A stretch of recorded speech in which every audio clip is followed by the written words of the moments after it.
Olá, tudo bem? Meu nome é Deise, eu sou fonoaudióloga da Secretaria Municipal de Educação de São José dos Pinhais. E hoje a gente vem aqui trabalhar com vocês, pais, né? Repassando informações que são muito importantes para que a gente possa ter pais estimuladores, né? Aquele pai que tem um olhar que quer ajudar o seu filho, né? Então a ideia é que vocês possam receber essas informações. E hoje a gente vai começar com a parte da fala, que é uma grande preocupação que os pais têm com relação ao desenvolvimento dos seus filhos, ok? Então vamos lá. Eu vou tentar trabalhar sempre com dois aspectos. Então o primeiro são itens que você deve observar como pai, como mãe, como cuidador, certo? E o segundo são itens para você incluir na sua rotina, né? Itens que são extremamente importantes para o desenvolvimento dessa criança, pensando na educação infantil e pensando lá quando ela chegar no fundamental, quando ela começar o aprendizado da leitura e da escrita. Então, o objetivo é a gente tentar ajudar nesses dois aspectos, ok? Bom, vamos começar então. O que a gente tem que ficar atento com relação à parte da fala? Muitas vezes eu escuto, o meu filho não fala porque ele tem preguiça, né? Eu particularmente não gosto dessa palavra, até porque existem muitas razões pelas quais uma criança pode não estar falando como deveria, certo? Por isso é que é sempre importante a gente ficar de olho em alguns aspectos, né? E sempre estimular, né? Sempre tentar fazer com que essa fala melhore, tá? Eu vou começar comentando sobre o que acontece no desenvolvimento dessa criança. Então vamos lá, vamos pensar lá no bebezinho antes de 1 ano de idade. O que a gente tem nesse bebê? A gente tem vocalizações. Então um bebê, ele deve fazer sons. Você pai, você mãe, precisa pensar que se essa criança está vocalizando, ela está experienciando os sons, né, que ela vai usar mais tarde quando ela começar a falar. Né? Então ela começa com os bababás, dadadás, gagagás, que são os primeiros sons que essa criança começa normalmente a emitir. Primeiro alerta, um bebê muito quieto sempre vai me chamar a atenção. Né? Sempre a gente vai ficar assim mais de olho e é necessário tomar algumas condutas para tentar fazer com que ele preste mais atenção no que ele está ouvindo, né? Então conversar muito com ele, né? Eu digo que cuidador de bebê, né? Ou a pessoa que está com aquele bebê, ela precisa ser como se fosse um narrador de procedimento. Então vamos trocar a fralda, tire a fraldinha, vai conversando com ele sobre o que você está fazendo, vai pedindo falando, olha, posso tirar? Nossa, quantas sujeirinhas a gente está vendo. Converse com o seu bebê, esse é bastante importante, tá? Ok, com 1 ano e meio, é normal que a gente comece a observar as primeiras palavrinhas. Então, se você tem um filho nessa idade, comece a perceber se ele já está falando algumas palavras, né? Mamãe, papai, dá, mãe, pai, dá, quer, mamar. Se algumas palavras estão surgindo, esse é o momento onde elas vão aparecer, entre 1 ano e 1 ano e meio, tá? Não é uma regra, mas às vezes as meninas são mais rápidas e os meninos acabam demorando um pouquinho mais. Mas não é uma regra, a gente vê isso algumas vezes, né? Mas pode acontecer o contrário também, ok? Lá com 2 a 3 anos de idade, mais ou menos, a gente começa, principalmente com 2 anos, a gente começa a perceber pequenas frasezinhas aparecendo. Então, dá isso, quer aquilo, né? Então, a criança começa a juntar 2 palavrinhas.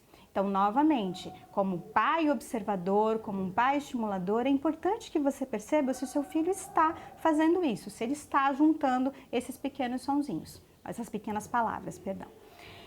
De 4 a 5 anos, eu já espero uma criança que me conte coisas, que participe de um diálogo, né? Que eu entenda o que ela está falando, né? Então, esse seria o desenvolvimento que a gente consideraria normal, dentro dos padrões de normalidade, ok? Quando que é, então, uma situação de alerta, onde é um indicativo de que você precisa de um auxílio, né?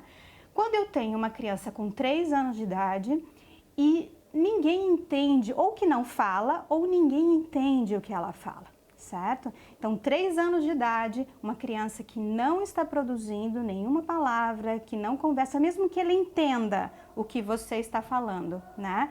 Mas se ela não produzir, é um sinal de alerta que precisa de apoio, né? Precisa de uma avaliação médica, precisa de uma avaliação fonoaudiológica, ok? E a outra coisa que me preocupa é quando eu tenho uma criança perto dos 5 anos que fala ainda apresentando muitas trocas, certo? Isso me preocupa bastante. Por quê? Porque dali a pouco, dali um ano, dali alguns meses, a gente tem essa criança iniciando o processo de alfabetização, né? E ela vai precisar muito desse repertório que ela adquiriu de palavras, né? Para que ela possa entender que a nossa língua escrita é baseada em sons, é baseada nas palavras que a gente fala oralmente, né? Então é importante que a gente fique alerta nesses 2 aspectos. Aos 3 anos, se essa criança não falar ou ninguém entender o que ela fala, e aos 5 anos, se ela apresenta trocas ainda, ok? Vamos tentar, pensando nessas trocas, que são as situações mais comuns, o que a gente pode observar, certo? Então vamos lá. A troca mais comum que a gente tem é a troca do R. A gente chama o R, na verdade no português nós temos 2 R's. Um R que a gente chama de forte, que é o R que está em rato, em carro. Independente se é escrito com um R ou 2, o som é R. Ele é um R forte. Rato, carro. Esse R normalmente ele não dá problema, ele não tem problema, ele é um R que a criança pega lá pelos 3 anos de idade. O problema é o que a gente chama de R fraco, que é quando a criança faz rá, como se fosse falar barata, certo? Esse sonzinho, rã, é o som mais difícil da língua portuguesa. Em todos os outros sons, a língua só precisa tocar em algum lugar, abrir e fechar a boca, deixar a boca num determinado formato e a gente produz o som. Esse é o único que precisa de uma sutil vibração, né? E é por isso que ele acaba se tornando tão difícil para algumas crianças. Quando que a não presença desse R me preocupa? Quando ela atinge lá uns 4 anos e meio principalmente, e ela ainda não possui esse R, certo? Então é uma situação onde a gente precisa ficar atento, né? Um outro detalhe, esse R fraco, ele pode aparecer em 3 momentos nas palavras, tá? Em final de sílaba, porta, em em sílabas simples, barata, e em encontro consonantal, prato. Nessa ordem de facilidade para dificuldade, sendo que o mais fácil é o em final de sílaba, né, porta, e o mais difícil é o encontro consonantal. O que essa criança acaba fazendo normalmente? Vamos pensar na palavra barata. Ela acaba fazendo balata.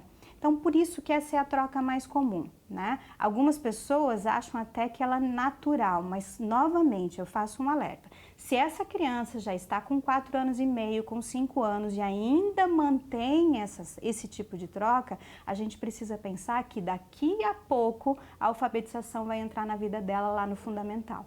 Então, é importante estimular, ok? Vamos lá.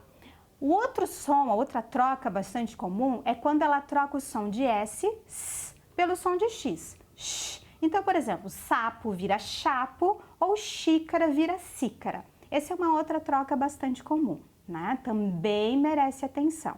Normalmente, esses sons eles se instalam quando a criança tem entre 3 e 4 anos. Né? Então, lá com 3 anos, ela já começa a ter condição de fazer esses sons. Né? Então, se passa desse tempo, se ela ainda não tem esses sons, é importante a gente ficar de olho, ok? Que outra situação? A criança troca o som de casa por T. Então, K vira T. Ou seja, casa vira taza ou o contrário, tatu vira cacu. É o famoso, talvez vocês já tenham visto, a criança falando eu telo totatola, né? Então, parece, assim, novamente, por nós vermos esse tipo de troca, né, a gente acha que é comum, mas, novamente, se a criança passou de 3 anos, 4 anos e ainda mantém isso, realmente precisa de uma atenção, ok?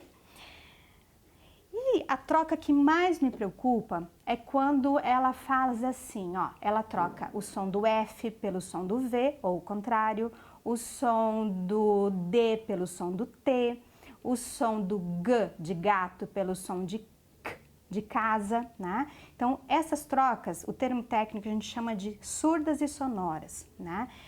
Elas acontecem porque os sons, essas duplas de som são muito parecidas.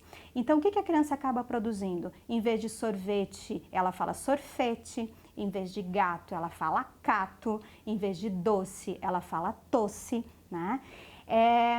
Por que essa é a troca que mais me preocupa? Porque aí eu estou trabalhando com sons acusticamente muito parecidos, né? Então, quando uma criança troca esses sons, ela está dizendo para mim que ela não está dando muita bola para esses sons acusticamente parecidos. E ela vai precisar dessa habilidade lá quando o fundamental começar na alfabetização. Por isso que se você perceber que o seu filho faz essas trocas, também é importante procurar um auxílio, né? Pensando principalmente no período lá do fundamental. Ok? Eu sempre acho que a prevenção é muito mais interessante do que a gente ter a conduta de, vai passar, né? E se não passar? Né? E se ela chegar lá no primeiro, no segundo, no terceiro, ainda fazendo essas trocas, né? Isso pode prejudicar o processo de alfabetização dela, né? Todo mundo que trabalha com as dificuldades de leitura e escrita percebe isso. Então, não só essas principalmente, mas todas as outras que eu falei, elas têm o poder de prejudicar esse processo lá na frente, ok? Então, vamos ver. Agora vamos a algumas dicas práticas, né? Vamos lá. É claro que uma criança bochechudinha e linda falando eu telo totatola é muito engraçadinho.